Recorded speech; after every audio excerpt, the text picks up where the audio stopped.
আপু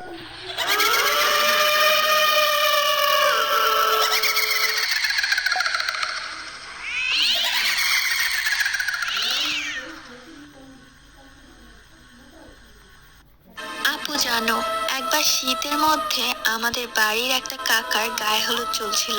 অনেক বড় সড়ো পার্টি, তাদের বাড়ির উঠান ছিল না, একটু ঝোপঝাড়, তাই বিয়ের জন্য সেই ঝোপঝাড় সব গাছগাছালি কেটে ফেলা হলো এবং ওই জায়গায় স্টেজ সাজানো হলো। সবাই উৎসব করছিল। ওই কাকার বোনের একটা মেয়ে ছিল, খুবই সুন্দরী। ও চুল খোলা রেখেছিল ওর সাজগোজে, তবে বাকিরা সবাই একই শাড়ি, একই মেকআপ।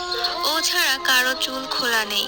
রাত অনেক হয়ে গেল, সবাই খেতে যায় কিন্তু ও খেতে যায় না।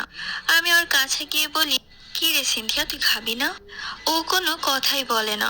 আমি বললাম, কি রে, আজকে তো ঢংটা একটু বেশি দেখছি, আয় খেতে আয়। এটা বলার সাথে সাথে ও আমার দিকে তাকালো। আমি ভয় পেয়ে গেলাম। বিশ্বাস করো, ওকে দেখার মতো ছিল না। ওর মেকআপ সব নষ্ট হয়ে গিয়েছিল, চোখগুলো লাল হয়ে গিয়েছিল। আমি ভয় পেয়ে বাড়ি চলে আসি। পরবর্তীতে কবিরা জানে শোনা চোখে জিনে ধরেছে।